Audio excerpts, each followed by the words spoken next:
Overwatch has many skills for players to improve. A lot of it is stuff that takes sinking crazy hours into the game. For example, good aim isn't something you just wake up with. That takes years, and even then there's always room for improvement. There's also less mechanical stuff like hero matchup knowledge, and that just has so much depth and variety that no one video could even pretend to teach all the in and outs of that.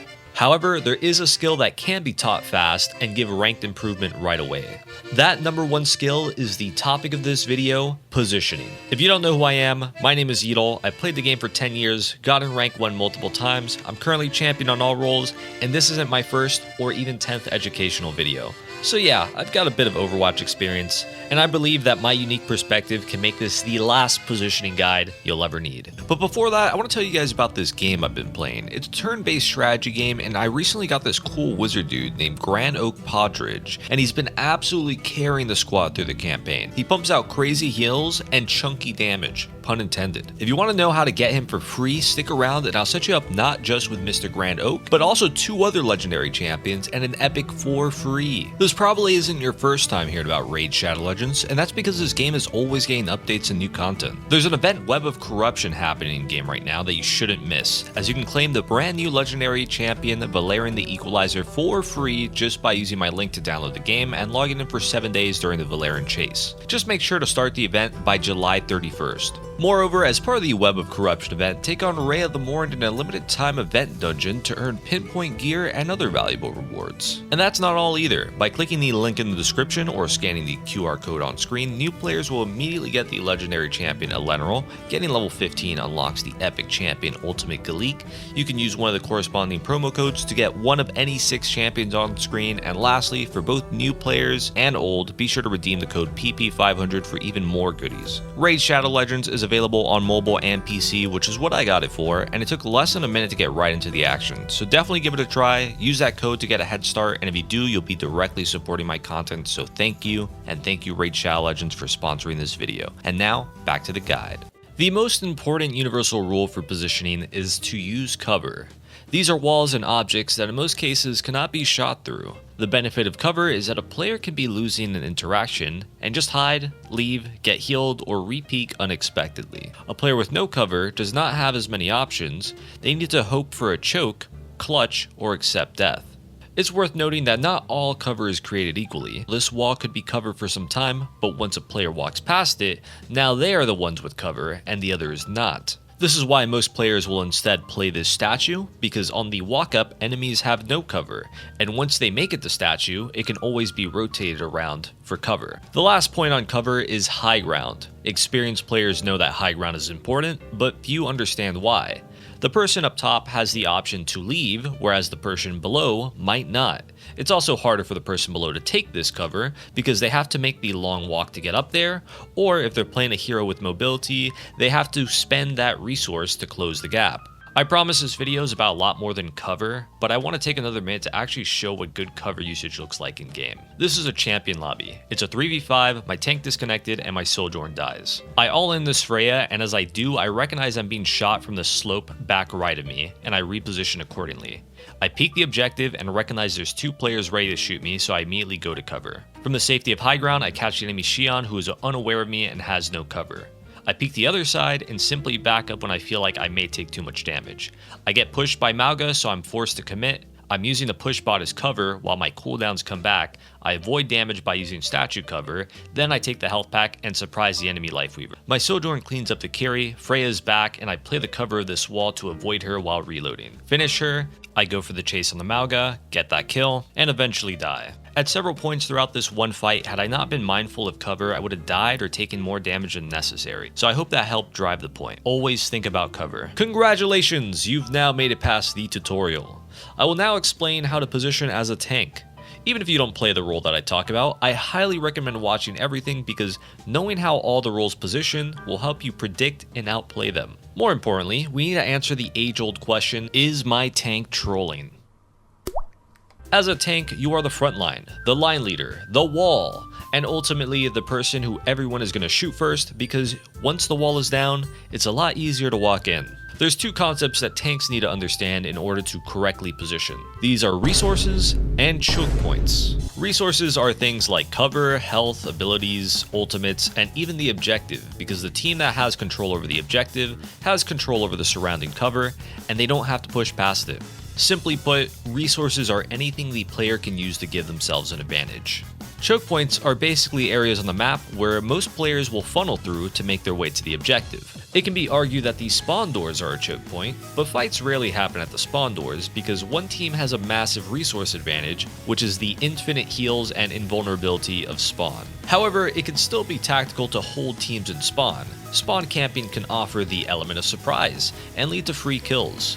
Other times, putting up an early resistance slows the spawners walk out of spawn just enough to stop a last-second contest from happening.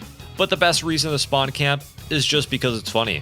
In most regular cases, if you want to figure out what choke point to hold, you should ask yourself, where is the enemy and where would I have a resource advantage? So now I'm going to do about a minute of showcasing resources and choke points in an actual game. I'm playing Roadhog on Esperanza and the objective isn't unlocked, so I'm in no rush to get to it. Question is, where is the enemy and where do I have an advantage? I see Winston. That's a good tank matchup for me, but I know if I walk towards him and he's decent at the game, he'll just walk away or jump over my head. So instead, I go the other direction. This is where the resource advantage I forgot to mention kicks in, the element of surprise. I catch the Ashe with this, and instead of walking further in, I immediately turn around. Without hook, I'm down a major resource and have no advantage in mid-range. Walking into the enemy team would only throw away more of my resources by giving them something to shoot at. Turning around works out even better because now I catch the enemy Winston off guard. After this Zen kill, we're up 3, so mindlessly walking forward for cleanup is fine. Half the enemy team is now dead, and this next moment is what separates the average tank player from the better ones. Rather than escorting the push bot, I'm looking to take map control by gaining an early contest on the choke that I expect enemies to come through. Just doing this makes the Ashe coach gun away and hide. It also makes the tank run. This split them up and delayed their engagement. The Ashe tries to check if the choke is safe. It is not. Once again, I don't have hook, aka an important resource, so I'm simply not peeking. Winston is in, but he has no help from his team, so he shouldn't be a threat. Knowing where the tank is and knowing that nobody is at the choke behind me, it's time to move to the only other choke. Element of surprise strikes, and I catch Zen, who up until now hadn't seen me. I have no hook, so again, I'm careful about walking forward too much. I could continue to yap over this game, but I think you guys get the point. Let's move away from tank and see what the world looks like from the perspective of the two other roles. Both DPS and supports have 3 positions to choose from. Play with team, the off angle, and the flank. Playing with team just means to some capacity behind the tank. Where exactly that is depends on the hero's strength. Like Widowmaker or Ana will typically play further back because they both use snipers, whereas Reaper or Moira are going to want to be a little closer to the action because of fall-off damage or range. The strength of playing with team is that if the enemy is split or shorter on resources, making a coordinated push more often than not wins the exchange. With all that being said, playing with team is the ultimate noob trap. It is the predictable default from inexperienced players and has a major weak point, which is the sides and the back. This perfectly transitions us to the second position, the off angle. Now, instead of being directly behind the tank, the off angler is some distance to their side. This does a couple of things. For one, it makes the angler less susceptible to spam damage, or to oversimplify that word, we'll say stray bullets. The second thing the off angle does is it applies pressure on enemies that otherwise would be behind cover if they were shot from main. Doing this can result in opening kills, forcing enemies to back up and give up space, or them using more than one player's worth of resources to contest it. An example of that is getting one player low, forcing them to hide, and another player to heal them. That's a net positive interaction for the team, and the longer the off angler can trade 2 players' attentions for the price of 1, the higher chance the team will win the fight. Where most players go wrong with the off angle is game sense, using cover poorly, taking an unfavorable duel, or not adapting the off angle to where the enemy team is. That could mean that the enemy team moved to where the angle has minimal pressure, or the enemy team is moving into the angle, putting the off angler in danger. The last position I want to talk about is the flank.